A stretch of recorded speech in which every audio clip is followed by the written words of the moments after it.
STN presents Stream Karon.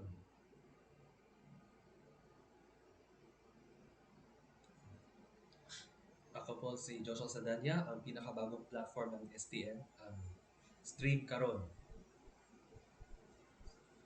Yan, it's a big history, a big change.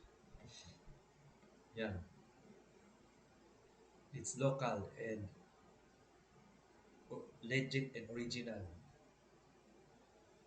Yan yung na-expect ko sa pinakabagong Stream Karon. Ang powered by STN. Yan. Although dati is STN FM, STN Filipino, pero yan, despite wala na yung STN na suffix or prefix, yan, parang stream karon. Parang siyang pure identity na yun. Yung stream karon is made from the historic, yun, parang dati is nag-merging, then rebranding, yan. Merging and rebranding, yan. Yung parang, combine na yan ba? Pinaghalo na. Yung dati is, yung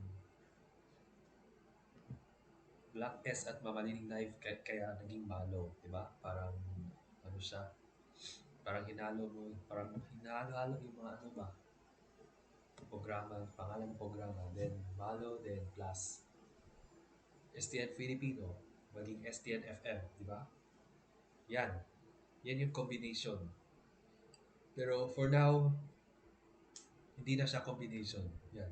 Kaya nag-decide ang rebranding ng STN FM para may originality at may para walang ano, para hindi ma-infringement or may copyright sa iba pa. Kaya yun, napansin ko yung message na kailangan i-deactivate yung ating STNFM kasi po sa mga may iba may pangalan na kaparehas, may iba yun. Yan yung purpose na bakit na-rename yung stream karon.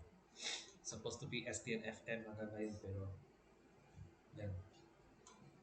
Kaya tapos may SRP pa naman yung another pero mababang ratings kaya yun nag-merge siya pero this time hindi na nag ano, nag-combine na pangalan unlike nung dati.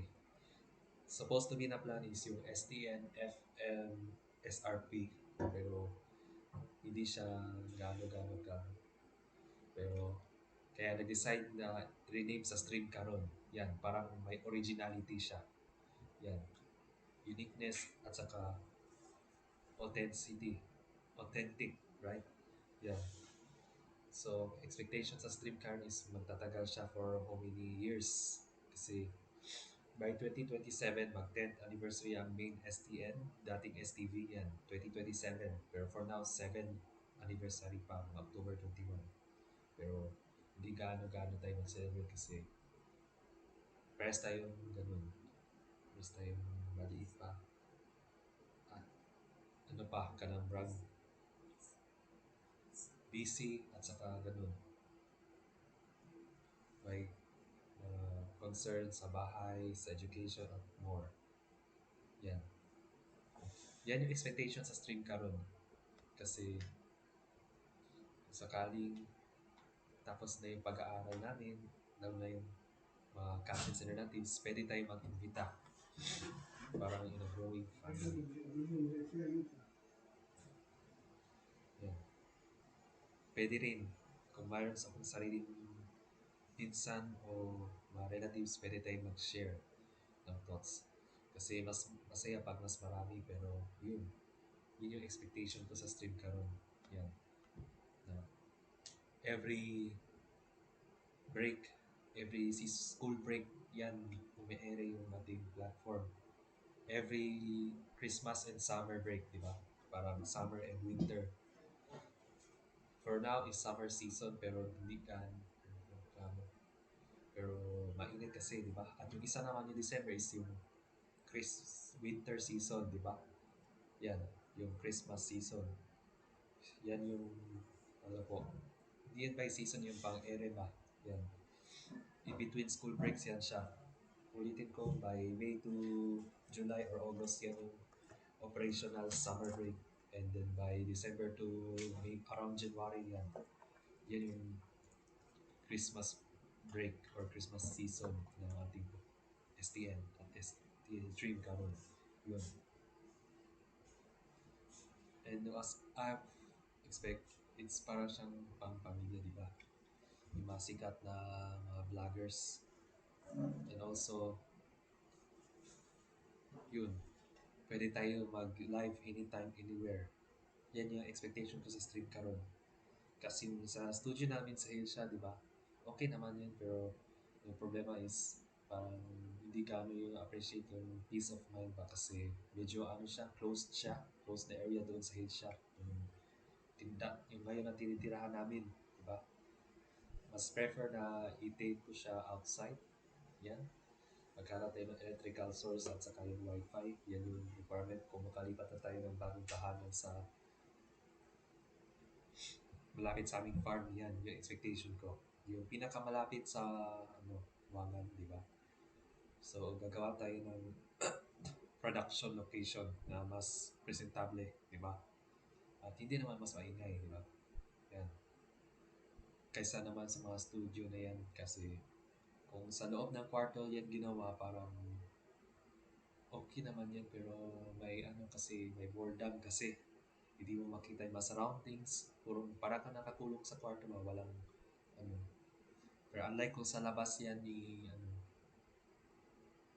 parang ma-appreciate yung ano eh, mas maganda kung makita mo yung view ng mga tanim at saka yung exterior yan. Parang ma-brief ako na yan ba, parang may nadala ng fresh air sa hangin sa ating utak at saka sa ating katawan ba, di ba? Kung laging lumalabas every day kaysa laging nakakulong sa kwarto, di ba?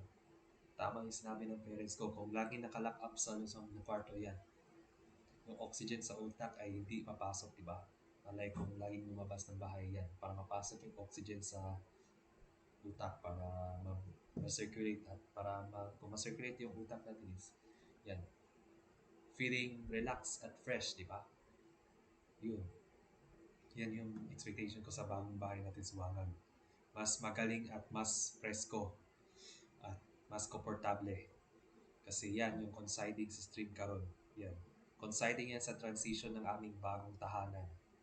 Yan yung purpose. Bukod sa rebranding sa mga issues sa STN-FM, di ba? Bukod yan, yan. Coinciding na yan sa 2024. Sa transition na yan from our current house to our future house sa Wangan. Barangay Wangan ata. Yan. Yung stream karon is ano na po, yun yung branding is first, second, from STN to STN to from Black S to Mamaling Live and yan. Yan. Malo din. STN Filipino. Yan. Parang first, ano siya, combination. Rebranding din. Ulitin ko yung pangalawa is yung STN Filipino at saka yung Mamaling Live. STN Mamaling Live. Kaya na yan. Naging STN-FM. Second, ano yan, incarnation sa, ano yun, combination. Pero ngayon, sa halip na pangalan yan, uniqueness ang tinatawag natin. Sa halip na i-combine yung pangalan ng SRP at saka yung STN-FM, yan. Stream Caron, di ba? Yan. Uniqueness siya. Wala nang derivation yung kinuha yung pangalan sa two formers. Yan, kaya yun. Expect sa stream karon is parang combination din siya sa dating STN-FM at saka SRP. So yun. At saka yung palabas sa mga ibang programa, pwede paminsan mas gusto ko doon sa labas eh. Kung lilipat tayo ng bagong tahanan sa Wangan yan. Kung sa labas or kung sa kwarto. Or meron din sa balcony. Yung parang yung parang kusina, bagay siya doon, di ba? Yan, okay siya. Para ma-feel mo yung ano eh, yung peace of mind at saka relaxing mood. Unlike ko sa Asia is ano siya, para may limitation eh. Para siya subdivision, hindi gaano-gaano kasi wala akong may makilala doon. Konti lang. Pero kung sa Wangnes, mas marami. Lalo ng mga family relatives. Yan. Yan yung purpose kung bakit naging stream karon ang STNFM. Para maka-move on at para mabigyan ng ano, peace and relaxing state of life. Yan. So, ang stream karon is, ano siya, parang first is June 3. At saka hindi lang yung transition sa ano bagong bahay. Parang ang stream karon is 1 week before my birthday, June 10. Yan, coinciding na yan siya sa for my upcoming birthday kaya naging stream karon. Parang surprise, di ba? Bukod sa transition sa bagong tahanan, pati sa kaarawan ko. So yan, naging stream karon. So ang expectation sa stream karon is mas better and mas stronger. Yan lang po ang bagong stream karon. Magandang araw sa inyong lahat.